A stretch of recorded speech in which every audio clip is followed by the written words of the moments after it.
Disney CEO Bob Iger has recently confirmed to The Hollywood Reporter that they are killing some major projects over at the House of Mouse, and we think that some of our beloved Marvel movies, even Avengers 5, could be on the chopping block. Welcome back to Screen Crush, I'm Ryan Arey. Now, in that interview with The Hollywood Reporter, Bob Iger said, "You have to kill things you no longer believe in, and that's not easy in this business, because either you've gotten started, you have some sunk costs, or it's a relationship with either your employees or with the creative community. It's not an easy thing, but you gotta make those tough calls. We've actually made those tough calls. We've not been public about it, but we've killed a few projects already that we just didn't feel were strong enough." Perfectly balanced, as all things should be. He did sound like a little Thanos-y, didn't he? But the question is Bob Iger right? A little later, I'm going to be joined by our friend Colton Ogburn, the man eternally trapped in our tiny television, but he doesn't know it, so please don't tell him. And Colton is going to tell us which movies and series from the MCU lineup could have been snapped from existence by Iger. But first, let's talk about what it even means to cancel a project and the impact a cancellation can have on different projects, especially based on how far they are into production. Now, we have seen Warner Brothers cancel films like Batgirl and Coyote vs. Acme, films that were completed and ready to be released, but instead the studio canned the films so they could write them off as losses on their taxes. Now, I'm not sure how much money they can save on their taxes when they write off two movies with budgets of nearly $100 million, but it must have been more than they thought the film would make at the box office. But box office dollars are not the only consideration when you decide to cancel a project. In Batgirl's case, the movie was apparently really bad, like unwatchable. New DC co-boss Peter Safran had this to say about the film. "I saw the movie. There are a lot of incredibly talented people in front of and behind the camera in that film, but that was not releasable." It happens sometimes. Releasing a film that you think is going to be panned by critics and audiences can monetarily damage your overall brand, and DC is having enough problems. I mean, look at The Flash.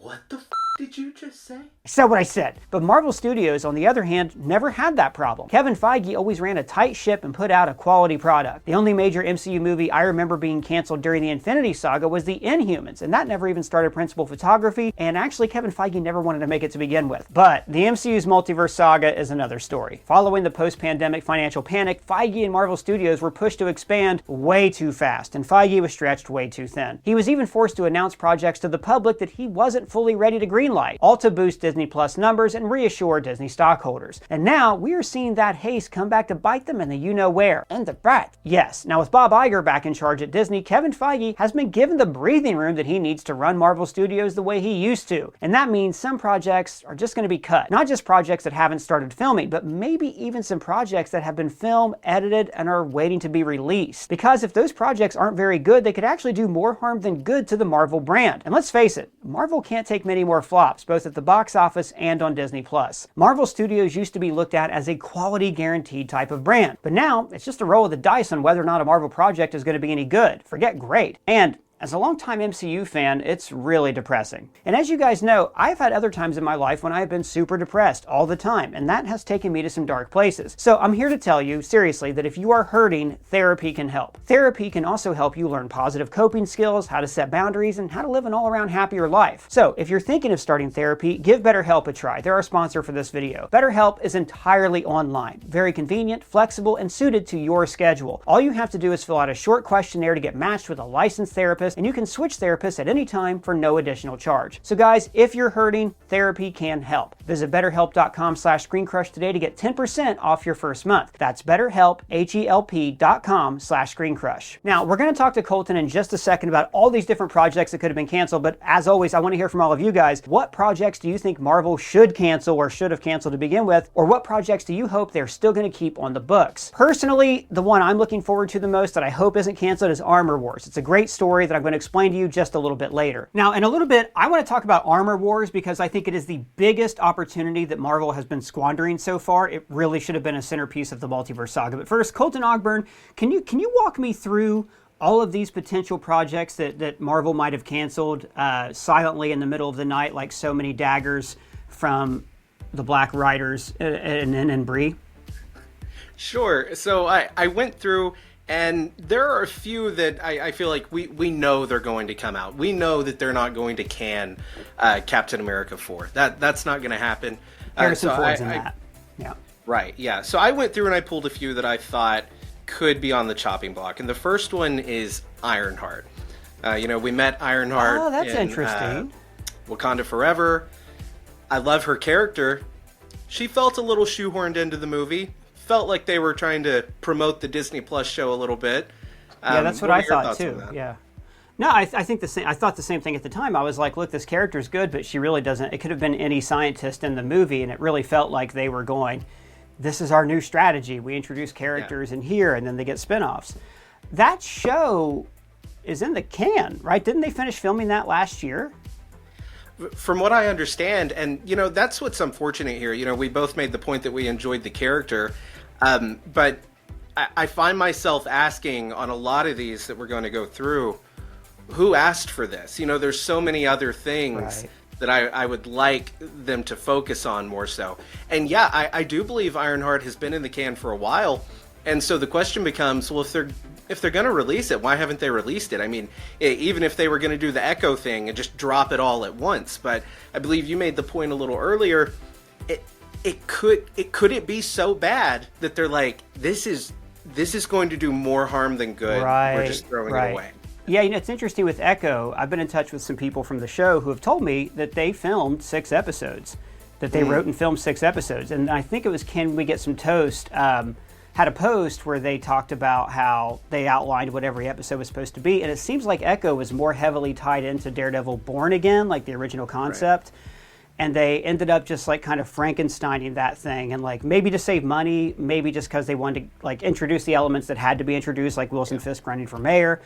So that one I kind of get. With Ironheart, I've heard 2 different things. I've heard there's insider rumblings that the show's really not good, and that might be one reason it's getting buried. But the people who worked on the show, I won't say who, but there were prominent people who worked on the show who had an interview with a colleague of mine, and even with the cameras off, they were like, we are so excited about this. Like, there's a thing where like, they'll tell people off the record, like, hey, this is good. But off the record, they were like, no, we are really excited to see the work we've done. So if it is canned, if it does go the way of Coyote versus Acme and Batgirl, like we talked about earlier, it might be a shame because it sounds like it's got an exciting cast. Anthony Ramos. I hate to see it not see the light of day after all these people worked on it, even if it isn't that good. I would also hate for that to be the case, and it's unfortunate for anyone who has their show cut. But you and I have both done like behind the camera stuff. I think when you're on set making a show, you can sometimes feel a little bit more confident about it than really you should. And maybe once that show or movie gets into the edit and you have to start, in Marvel's case, incorporating it into a wider universe, it can become a little problematic. So I'm hopeful that Kevin Feige will do whatever he needs to do. I hope he'll make that difficult choice, like Iger mentioned in his quote. I hope it can just become a special presentation or something, that we still get to see whatever that story was going forward. What else you got? What's next? Next would be a show called Vision Quest, which I didn't even realize. Oh, man, I wanted to see that.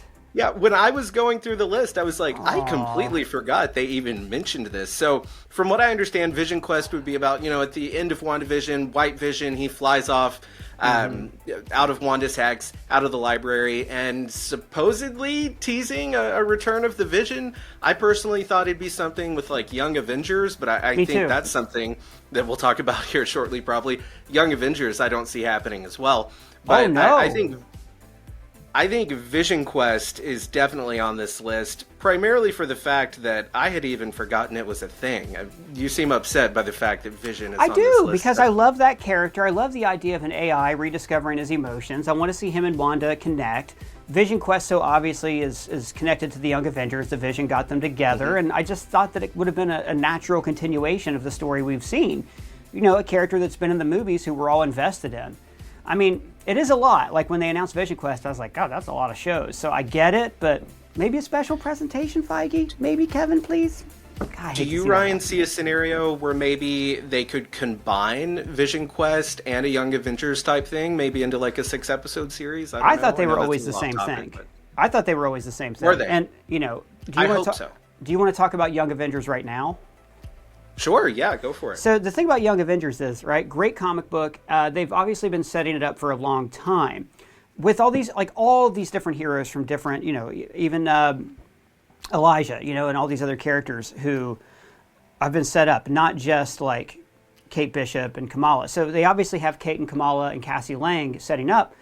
set up at the end of the Marvels. You've just become part of a much larger universe, which at the moment is just me, mostly. I do have feelers out, though. Did you know Ant-Man had a daughter? I think a lot of people, though, are looking at it and going, like you just said, who asked for this? Well, I've been asking for this, right? I loved Kate Bishop, Kamala Khan, Right. a delight, the highlight of the Marvels.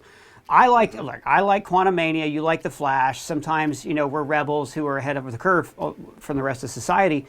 But I can understand why people after Quantumania went, oh God, clearly they're setting up Cassie Lang to be in the Young Avengers. But yes, no, they're setting up Cassie Lang to be in the Young Avengers. This is really fun stuff.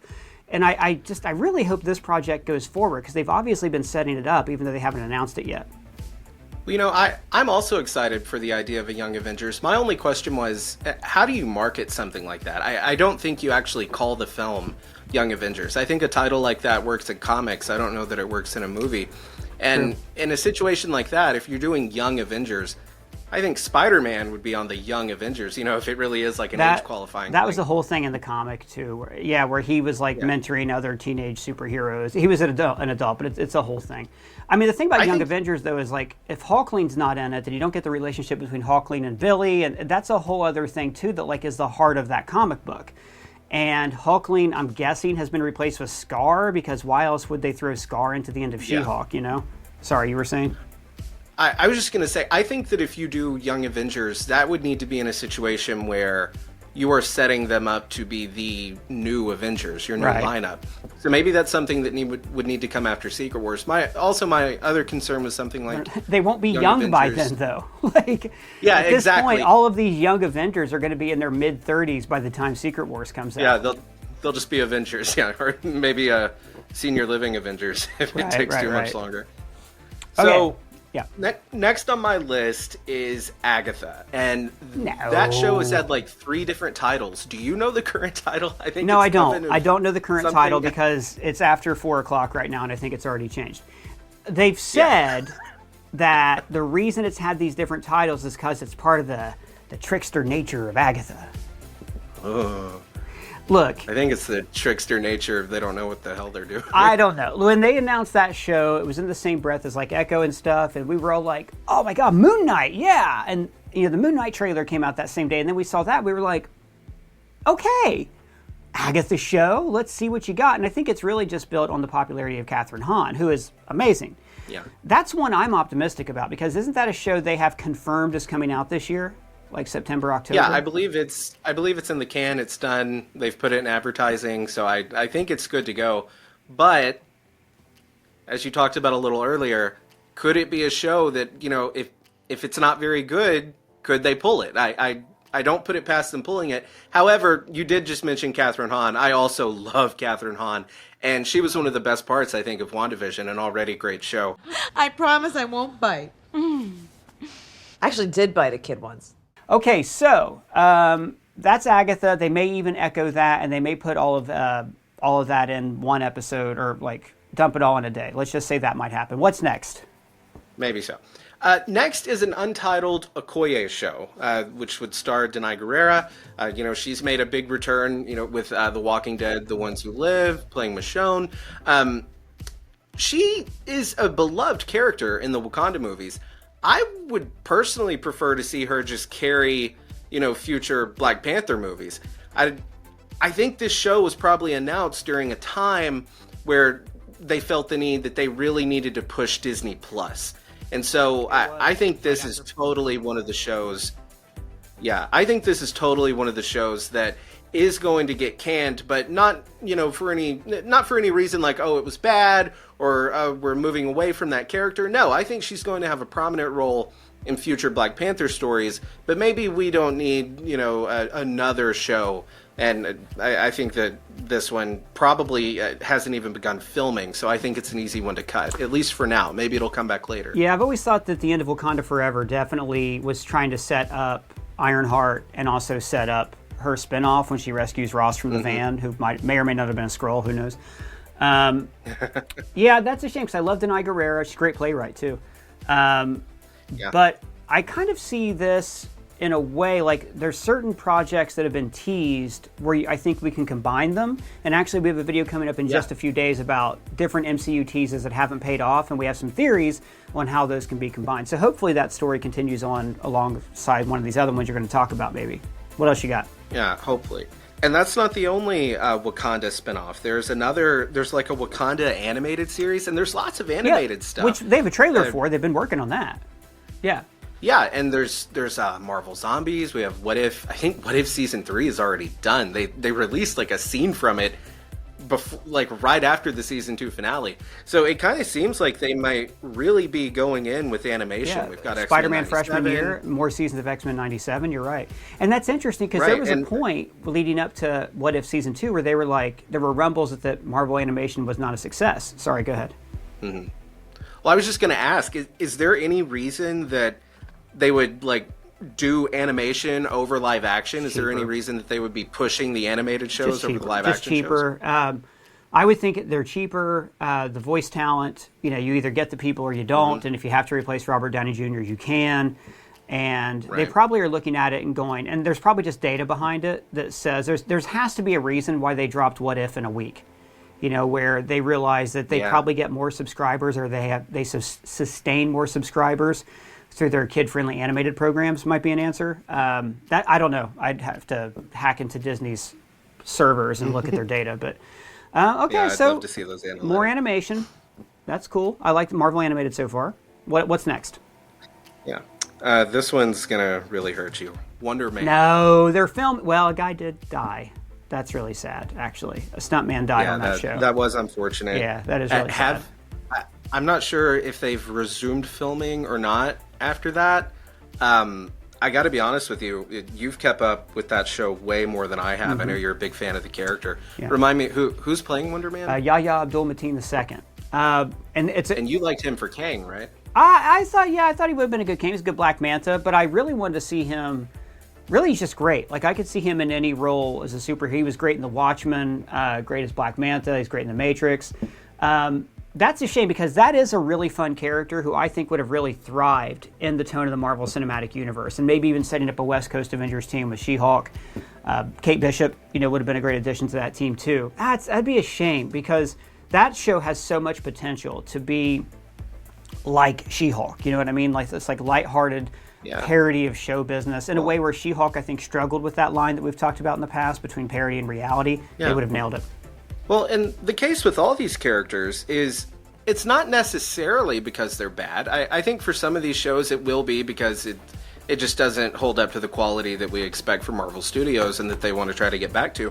But even if all of these shows were decent, it's a lot of characters. And I think that is hurting, like you just mentioned, with Wonder Man. Wonder Man could be a great addition to the MCU. But when you're also introducing 5, 6, 7 other characters right alongside him, it makes it difficult for fans and the general audience to focus in and follow what's going on with the MCU. I think it's overwhelming. Yeah, and at this point, I keep bemoaning the lack of a Shang-Chi sequel because Shang-Chi is the only solo character from Phase 4 who is introduced with an origin story. You had the Eternals, you have Shang-Chi, and I'm going, okay, so the Eternals I get, not fast-tracking that sequel, but, with Shang-Chi, they've taken the director and put him on Avengers instead, and it's like, it'll be years because Marvel was so focused, and Disney as a brand was so focused on expansion and building out instead of building up. So yeah, I guess, remember when in Age of Ultron it seemed like there were too many characters?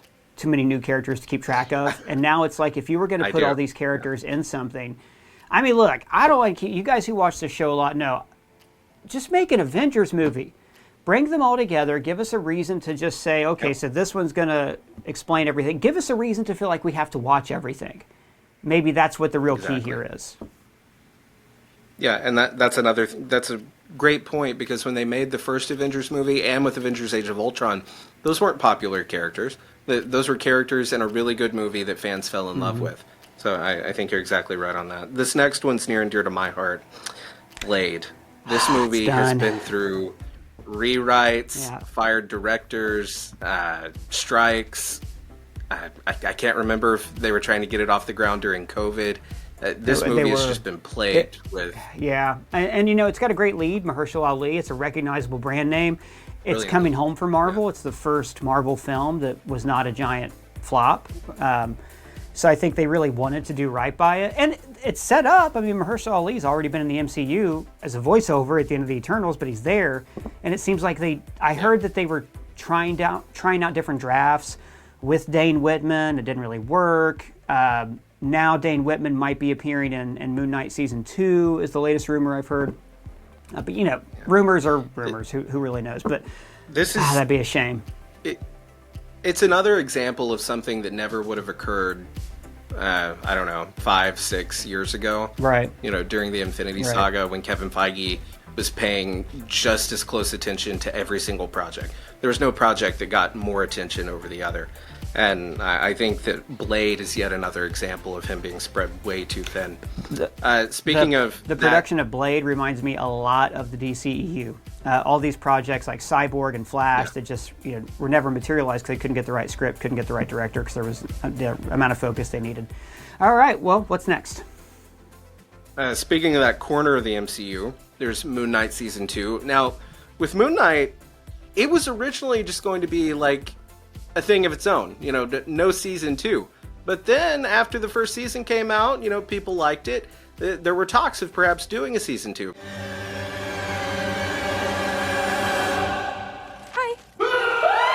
We talked about how perhaps they could combine some of these shows or movies into different things. Moon Knight, Blade, you could do an awesome Midnight Suns type movie or show and showcase all of these great characters and really put them in a different corner of the MCU. Feige talked about the different corners of the MCU he was trying to build. And I'm all for that, with Werewolf by Night. That was an interesting corner of the MCU. I'm fine with... Yeah, and I'm totally... I kind of like the idea of if Feige wanted to take someone who's been working under him for a long time and has his same eye for what is successful, if they wanted to spin off and kind of have like their R-rated department that did things that were kind of like with what they did with Echo, Marvel Searchlight, Spotlight. Right? It was a different banner. Spotlight, yeah. I love that idea of having like a little bit of a different section where they can expand and do more stuff, and that way Feige isn't spread thin on the mainline, MCU Marvel Studios type stuff with the Avengers and all of that interconnection. That might be their way to still produce more, but at the same time not spread too thin and lose quality. Or just like, if they're doing the Midnight Suns, do the Midnight Suns. Instead of giving us a Season 2 of Moon Knight, have Season 2 of Moon Knight, show these connections, right, like you said. So just the Screen Rant article, the first search that came up, has a couple little interesting notes. When the Moon Knight Blu-ray is about to drop, and they're calling it the complete first season instead of the complete series, which seems to indicate that they plan on a Season 2. And Feige has indicated that Moon Knight will return. No, really, it's Oscar Isaac. Of course he's going to return. I don't know, man. Right. Maybe if they want to bring Oscar Isaac back, they do it to elevate the Agatha show and Werewolf by Night, and maybe they've learned from not having an Avengers film in Phase 4, and they want to start bringing these guys together. Yeah, and you make a good point about, with Oscar Isaacs and Moon Knight being such a beloved character, all of these characters are great characters, and I hope that even if their movies or shows are cut, that we still get to see the character in some way, shape, or form.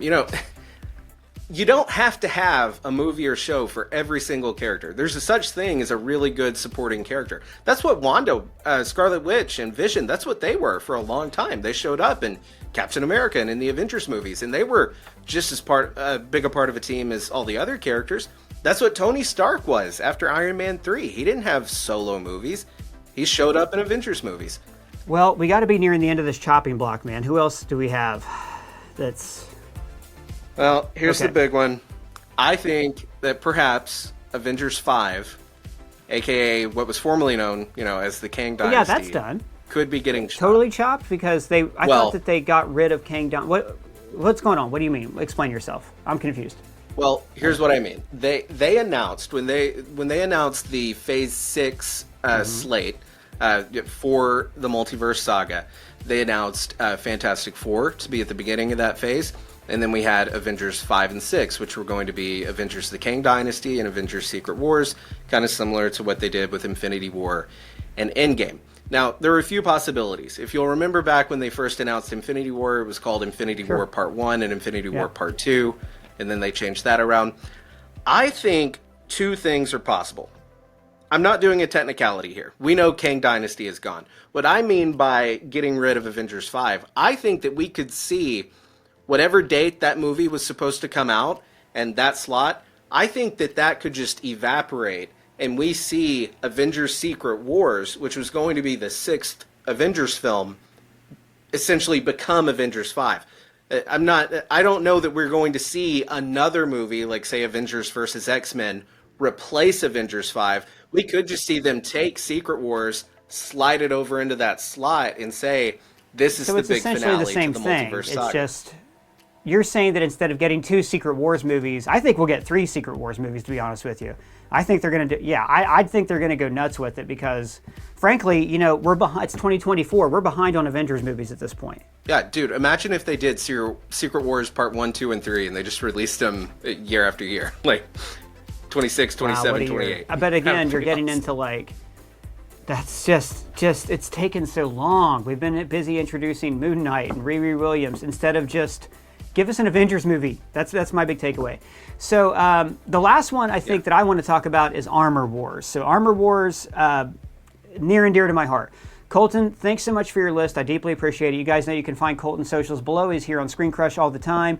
Give him a shout on Twitter or X, whatever you want to call it. Let him know what you think of all of his picks so far. So of all the projects that Colton and I just talked about, I am devastated the most by the potential loss of Armor Wars. Now, this started off as a show that was announced 3 years ago that then was changed into a movie. And like, there's nothing wrong with that. Some shows work better as movies and vice versa. Moon Knight should have been a movie. Eternals should have been a show. Exactly. But Armor Wars should have been fast-tracked to release like right after Endgame. Presumably, it would have been based on the 1980s comic book story of the same name. In this crossover, Tony Stark's worst nightmare comes true. His technology falls into the hands of his villains, and Tony and all the other superheroes have to fight to put the genie back in the bottle. In the MCU, Armor Wars would have focused on Rhodey, played by the amazing actor Don Cheadle. Fans love Don Cheadle. I'm like, boom, you looking for this? Rhodey was Iron Man in the comics for a long time, and he could have easily been the new Iron Man in the MCU. Don Cheadle could have led this franchise. Like, imagine an Armor Wars movie where Rhodey is trying to secure his best friend's legacy. After Tony's death, maybe Justin Hammer or Ezekiel Stane, the son of Obadiah Stane, actually hack into Tony's gear and make their own Iron Man suits. Rhodey now realizes that there will have to be an Iron Man, and if it's not him, it's going to be some villain. So then he would have to step up and take the mantle. And we could have even had Sam Wilson show up and encourage him along, just like Rhodey did for Sam